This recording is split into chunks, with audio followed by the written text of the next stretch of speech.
आज एक ऐसे इंसान की बात करेंगे जो कभी बादशाह होता है और कभी लकीर का फकीर होता है। यानी कि आज हम बाइपोलर डिसऑर्डर की बात कर रहे हैं। बाइपोलर डिसऑर्डर दो फेज के होते हैं, ये वाला मेनिया है और ये वाला डिप्रेशन वाला फेज है। बात करेंगे पहले मेनिया वाले। मेनिया में इंसान सारे काम हाइपर एक्टिव कर लेते हैं। अगर इसको किसी को चैरिटी देनी होती है, ये बहुत ज्यादा देगा, कपड़े बहुत ज्यादा देगा, पैसे बहुत ज्यादा देगा। इसको काम देंगे जो 2-3 घंटे में करने वो आधे घंटे में करेंगे। इसमें सारे एक्टिविटीज हाइपर एक्टिव हो जाते हैं। ये पॉजिटिव साइन होता है पर नॉट ऑलवेज, क्योंकि इसमें कभी कभी ऐसे काम भी कर लेता है जो दूसरों के लिए बहुत ज्यादा खतरनाक होती है। दूसरा हो गया अब ये बादशाह वाला फेज था। अब आ गया डिप्रेशन वाला फेज, यानी कि लकीर का फकीर वाला फेज। इसमें इंसान को बहुत सारे अजीब व गरीब नेगेटिव थॉट्स आते हैं, सुसाइडल थॉट्स आते हैं। इसमें इंसान खुद को टोटली अलहदा कर लेता है सारे लोगों से, फैमिली से, अपने घर वालों से, और ये डर जाता है बहुत ज्यादा, अलग अलग बैठने लगता है, किसी से मिलता जुलता नहीं है। इसमें इंसान को वो जो डिल्यूजन और हेलुसिनेशन वाला मैंने पहले पढ़ाया था वो वाला सारे सिम्टम्स इसमें नजर आते हैं। बात करते हैं यहाँ जो इंस्टाग्राम से यहाँ से आए हैं, यहाँ से मैं सीधे आगे कर लूंगा। बाइपोलर डिसऑर्डर मैंने बता दिया, एक बादशाह वाला फेज है यानी कि मैनिक फेज, एक गरीब वाला फेज है यानी कि डिप्रेसिव फेज। इसके बहुत सारे सब कैटेगरीज है बाइपोलर के सबसे पहले bipolar first, bipolar second, cyclothymic episodes या साइथोमैनिक डिसऑर्डर बोलते हैं। सबसे पहले एपिसोड 1 बोलते हैं, जिसमें जो क्या होता है, इसमें इंसान मैनिक फेज में होता है। इसमें लास्ट 7 डेज में, एक हफ्ते में इसको 1 या 2 बार एक मैनिक एपिसोड आ सकता है, जिसमें बादशाह होगा पूरे हफ्ते में 1 बार।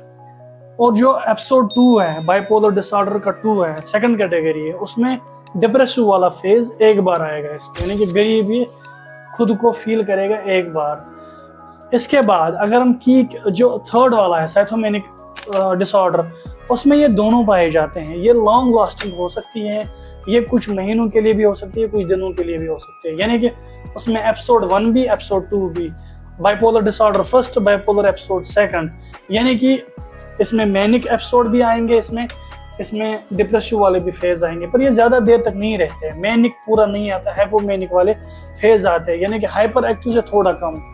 इसके बाद अगर की कैरेक्टरिस्टिक्स की बात करेंगे, की फीचर्स की बात कर लेंगे, ये ऑलमोस्ट 12 मंथ्स तक रहता है। 12 मंथ्स इन द सेंस इंसान को मोर देन 3 और 4 मूड स्विंग्स आएंगे। सबसे पहले कभी इसको लगता है कुछ महीनों के लिए, कुछ दिनों के लिए इसको लगेगा मैं बादशाह हूँ। फिर कुछ दिनों के लिए, कुछ महीनों के लिए, कुछ सेकंडों के लिए, कुछ मिनटों के लिए इसको लगेगा मैं गरीब हूँ। फिर से कुछ महीनों के लिए, मैंने बोला मैं 12 मंथ्स की बात कर रहा हूँ, 12 मंथ्स में ही की कैरेक्टरिस्टिक वाला है। इसमें क्या लगता है, सुपर एक्टिव से थोड़ा कम होगा, यानी कि हाइपोमैनिक एपिसोड होगा, या इसमें बहुत सारे ये तीनों एक साथ होंगे।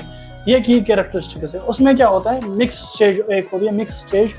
उसमें क्या होता है, उसमें मैनिया भी हो सकता है, हाइपोमैनिया भी हो सकता है, डिप्रेशन भी हो सकता है। ये मिक्स स्टेज होती है। इसमें इंसान को समझ ही नहीं आता है कि मैं किस स्टेज में हूँ, कहाँ पर हूँ, कब वो बादशाह बन गए, कब वो गरीब बन गए, कब वो इसके बीच है। ठीक है, ये हो गए इसके। और इसका जो मैनिया वाला मैथ है ना, इसमें एक टर्म होती है ईफोरिया। ईफोरिया क्या होता है, इसको लगता है सब कुछ ज्यादा लगता है, इसको लगता है मैं बादशाह हूँ, इसको लगता है I am the supreme, I am the chosen people of God.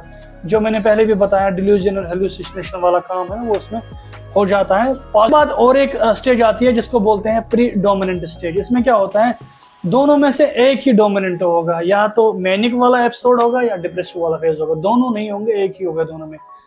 अगर हम अब ट्रीटमेंट की बात कर लेंगे, क्योंकि मैंने साइन एंड सिम्टम पहले ही बता दिया आपको, साइन एंड सिम्टम मैनिया में अलग होते हैं, हाइपर एक्टिव होता है, सब कुछ ज्यादा होता है। और जो डिप्रेसिव वाला फेज होते हैं उसमें आइसोलेशन होती है, सोशल आइसोलेशन होती है, फैमिली आइसोलेशन होती है, सुसाइडल थॉट्स होते हैं, अरे अजीब व गरीब दुनिया में होता है, अपनी वर्ल्ड में, जिसमें हेलुसिनेशन, डिल्यूजन, ये सारा इसको एक्सपीरियंस करना पड़ता है इस पेशेंट को।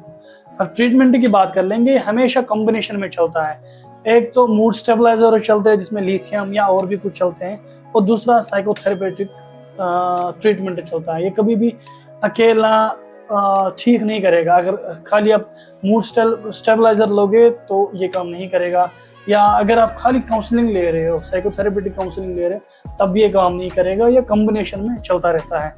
बाकी आप अगर आपको ऐसा लग रहा है कोई भी इर्द गिर्द आपके सामने है, कोई भी ऐसा पेशेंट है, तो आप जल्द से जल्द उनको ठीक करा लो, क्योंकि ये खासकर शादीशुदा लोगों के लिए बहुत ही ज़्यादा खतरनाक हो सकता है। क्योंकि मैंने पहले भी बताया, मैनिक एपिसोड में इंसान सब कुछ हाइपर एक्टिव हो जाता है, सारा कुछ ज़्यादा से ज़्यादा कर लेता है, हाइपर एक्टिव हो जाता है। दैट मीन्स सेक्सुअल एक्टिविटी भी बहुत ज़्यादा होगी, जो कि उसके पार्टनर के लिए बहुत ज़्यादा नुकसानदेह होती है। मिलते हैं अगले वीडियो में, तब तक के लिए अपना खास ख्याल रखिए। मैं आपको कभी नहीं बोलता हूँ आप सब्सक्राइब कर लो, पर मैं ये ज़रूर बोलता हूँ आप वीडियो को शेयर कर लो, ताकि ज़्यादा से ज़्यादा लोग सुन सकेंगे, जान सकेंगे और अपने इर्द गिर्द आसपास सबको ठीक करेंगे, सुरक्षित रहेंगे।